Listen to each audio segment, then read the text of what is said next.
Bonjour à toutes et à tous, bienvenue pour ce nouvel audio.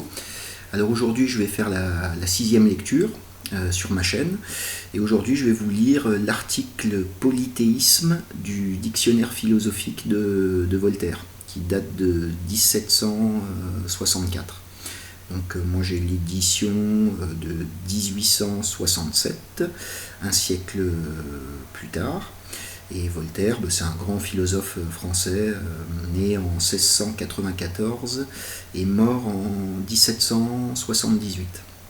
Alors cette lecture fera suite à mes audios sur l'article de Guénon qui s'intitulait Monothéisme et angélologie et sur une ancienne vidéo que j'avais faite sur ma chaîne qui s'intitulait Monothéisme et polythéisme.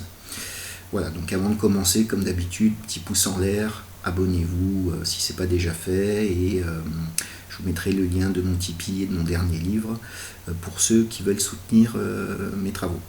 Donc comme à mon habitude, je vous lis l'article et ensuite je me livrerai à des commentaires et à des critiques parce que comme d'habitude, rien n'est tout noir ou tout blanc et notamment avec Voltaire qui est un auteur beaucoup décrié dans les milieux, notamment de droite ou catho-tradi, mais qui est souvent d'ailleurs considéré comme un espèce d'athée, père de la laïcité, alors que vous allez voir notamment à travers cet article que c'est quand même très intéressant et qu'il y a beaucoup de points qui rejoignent la tradition et ce que j'ai déjà expliqué dans mes audios précédents. Donc je vous fais la lecture et je commence. La pluralité des dieux est le grand reproche dont on accable aujourd'hui les Romains et les Grecs, mais qu'on me montre, dans toutes leurs histoires, un seul fait, et dans tous leurs livres, un seul mot, dont on puisse inférer qu'ils avaient plusieurs dieux suprêmes. Et si on ne trouve ni ce fait, ni ce mot, si au contraire tout est plein de monuments et de passages qui atteste un Dieu souverain, supérieur à tous les autres dieux, avouons que nous avons jugé les anciens aussi témérairement que nous jugeons souvent nos contemporains. On lit en 1000 endroits que Zeus, Jupiter, est le maître des dieux et des hommes. Jovis omnia plena. Et saint Paul rend aux anciens ce témoignage.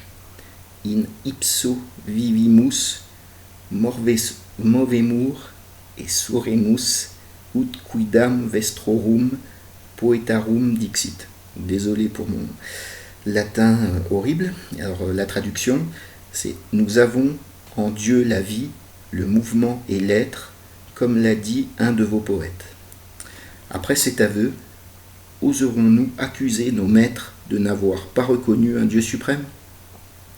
Il ne s'agit pas ici d'examiner s'il y avait eu autrefois un Jupiter roi de Crète, si on en avait fait un dieu, si les Égyptiens avaient 12 grands dieux ou 8, du nombre desquels était celui que les Latins ont nommé Jupiter.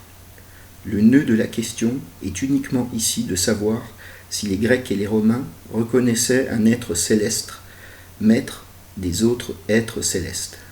Ils le disent sans cesse. Il faut donc les croire. Voyez l'admirable lettre du philosophe Maxime de Mador à saint Augustin. Ouvrez les guillemets. Il y a un Dieu sans commencement, Père commun de tout, et qui n'a jamais rien engendré de semblable à lui.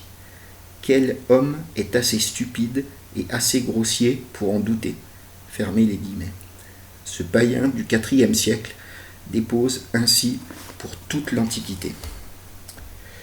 Si je voulais lever le voile des mystères d'Égypte, je trouverais le Kneph qui a tout produit et qui préside à toutes les autres divinités.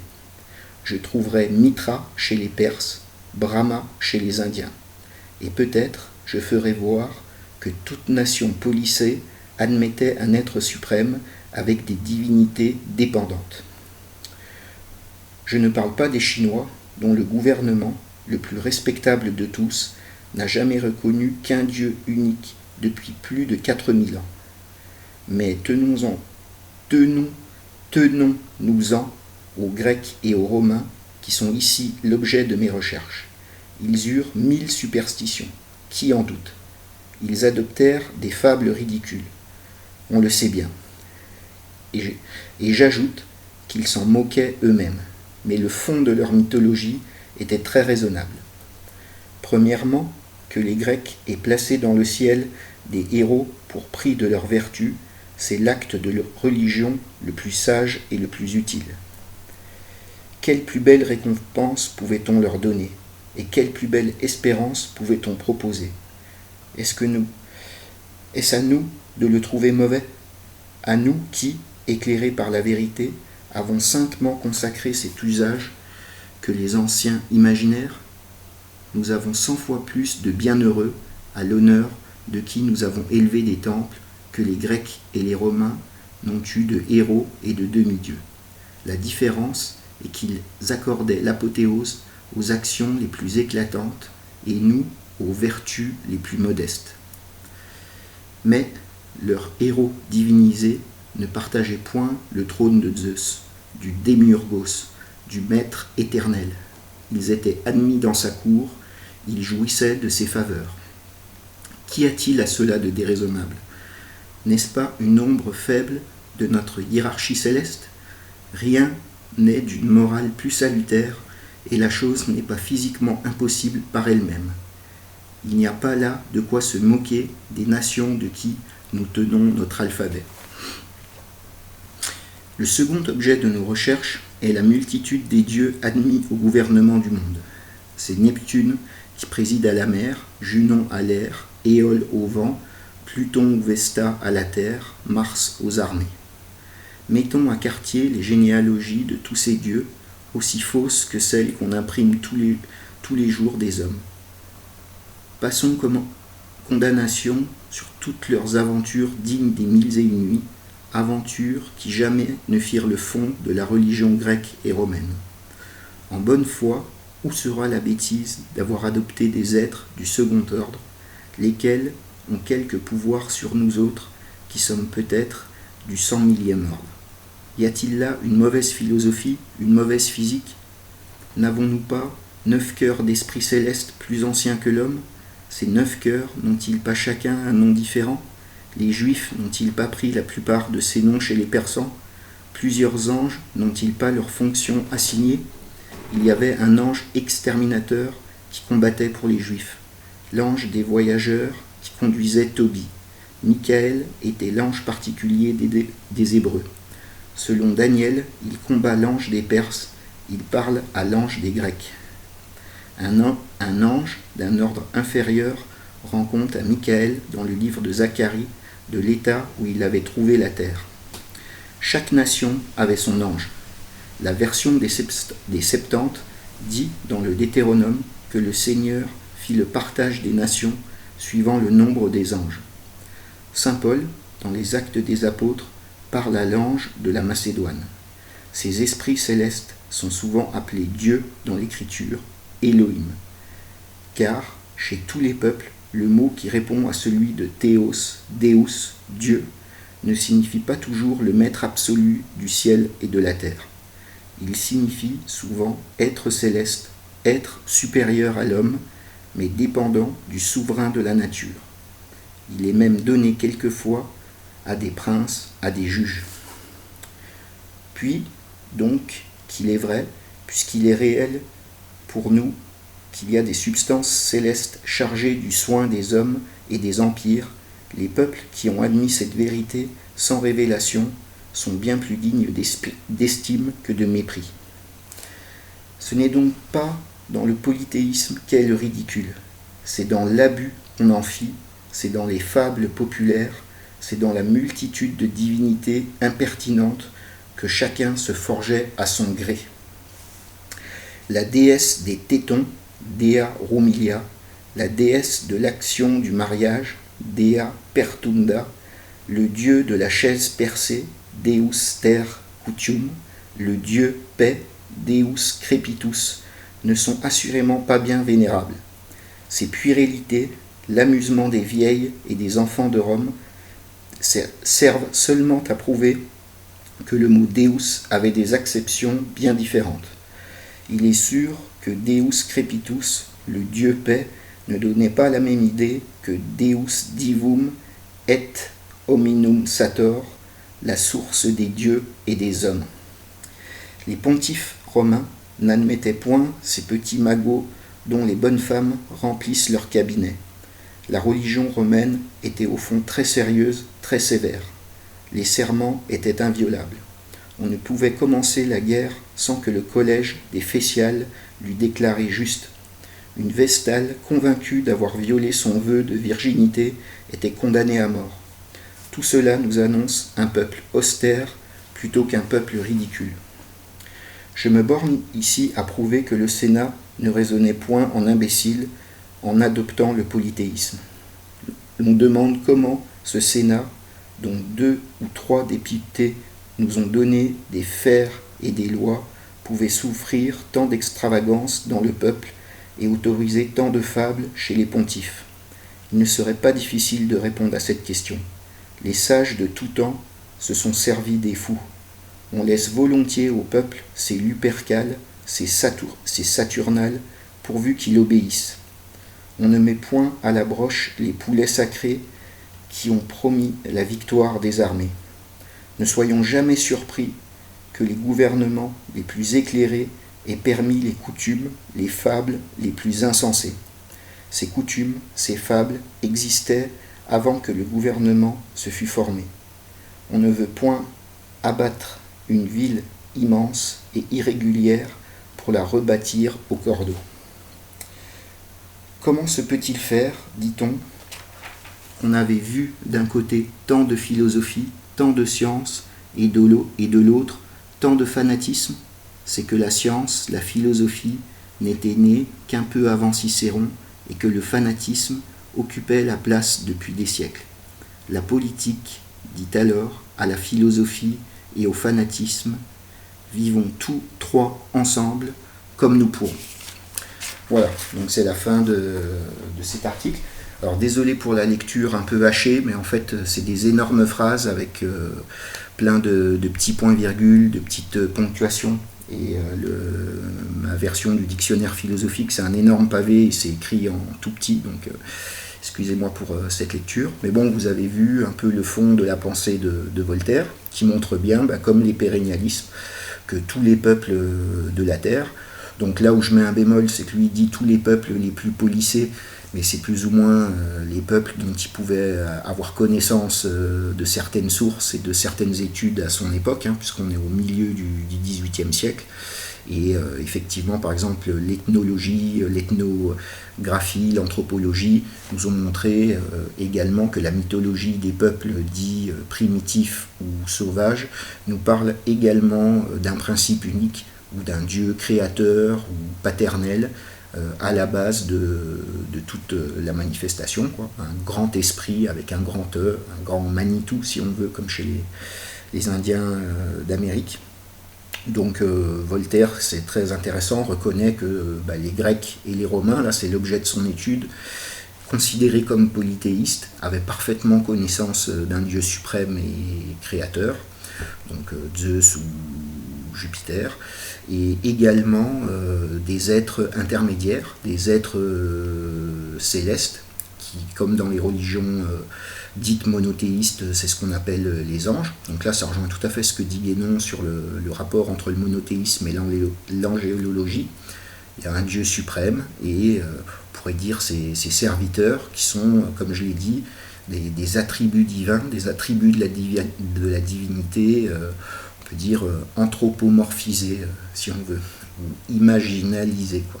C'est des intermédiaires entre le cerveau humain, la pensée de l'homme et ces grands principes, ces grands attributs divins qui sont irreprésentables et incommensurables. Donc il y a toute une hiérarchie céleste entre les hommes et Dieu, et c'est pour les Romains et les Grecs, c'est les dieux, on va dire, subalternes de Zeus, quoi, du dieu paternel, du grand dieu céleste. Donc il donne des exemples, Mars pour la guerre, pourrait donner l'exemple de Aphrodite ou Vénus pour tout ce qui est pour l'amour.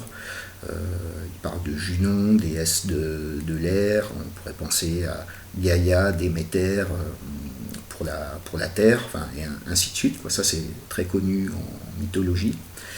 Et lui pense, c'est là où je ne suis pas d'accord avec Voltaire, ça c'est son côté, on va dire, progressiste, qui pense que la raison, et la raison en fait, a amené à la conscience d'un Dieu suprême, et qu'à la base, on a des fables complètement ridicules, alors que dans la pensée pérennialiste, qui est une pensée involutive, on remarque plutôt l'affirmation de Dieu, d'une simplicité première et d'une complication qui part en théologie, on va dire, en philosophie, toujours en ayant bien conscience de cette unité, et par dégradation successive, par on va dire changement dans le dogme ou le mythe premier.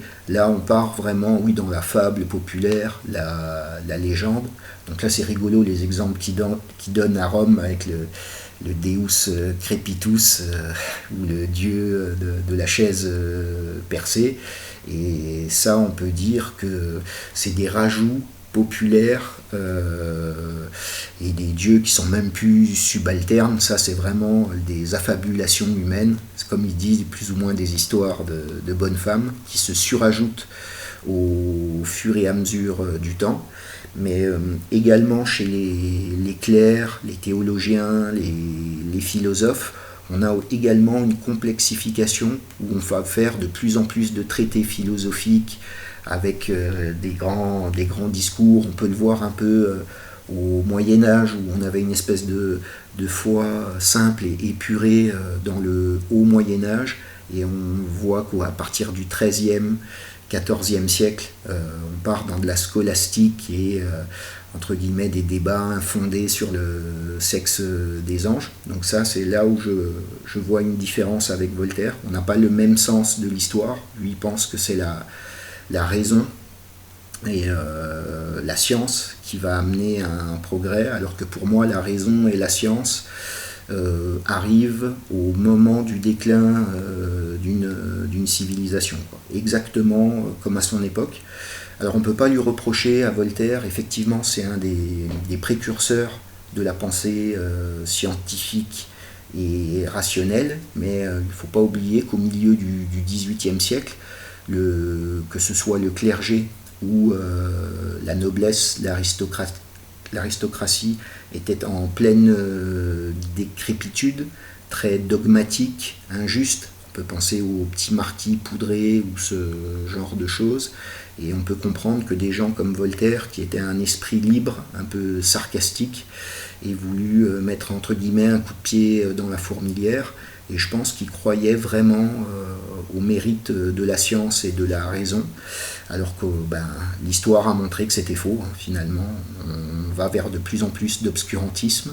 Et par exemple, un siècle comme le 19e siècle, le siècle qui va suivre Voltaire, comme je l'ai souvent dit, pour l'avoir un peu étudié, est un siècle complètement horrible de travail des enfants, de rationalisme.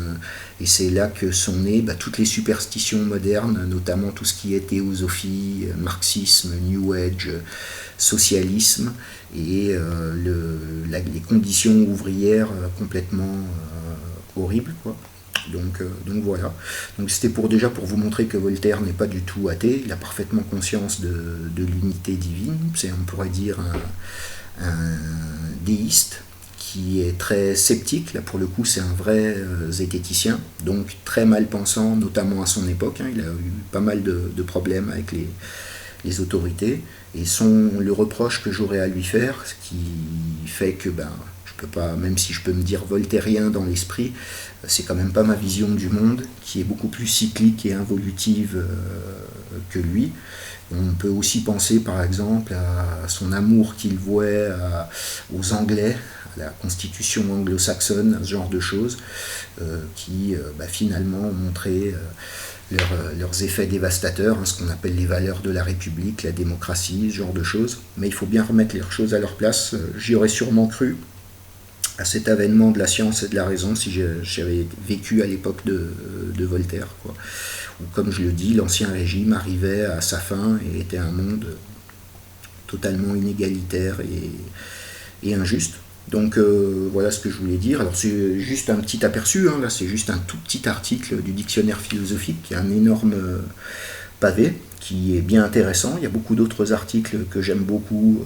Je donne souvent l'exemple, il y a un article qui s'appelle Chronologie, l'article Histoire, l'article Pensée, l'article Image. Il y a plein de choses intéressantes où il parle justement pas mal de ce monde intermédiaire, de ce plan de conscience entre la raison, on va dire, et l'unité divine, quoi. Donc ça c'est très intéressant. Et voilà, et sinon, pour le polythéisme, je pense avoir fini ce cycle, donc j'espère que vous avez compris que, enfin pour moi ou pour les pérennialistes, c'est pas du tout un terme péjoratif. Ce qui est péjoratif, c'est l'associationnisme, c'est d'oublier l'unité divine et de penser que tous ces dieux intermédiaires, tous ces anges, tous ces héros sont des êtres séparés de l'unité divine. Et le polythéisme traditionnel, c'est de comprendre que c'est juste des attributs divins et des formes intermédiaires entre cette unité et les hommes qui ont toujours besoin d'objets de pensée, car l'unité, par définition, est impensable et incommensurable, infinie, et voilà, et inconnaissable. Voilà, donc écoutez, je vous remercie de m'avoir écouté, j'espère que ça vous a intéressé, et je vous dis bonnes vacances à tous. Moi je serai un petit peu moins présent au mois d'août, je reviendrai je pense à partir du 20 août, et voilà, portez-vous bien, et je vous dis à très bientôt.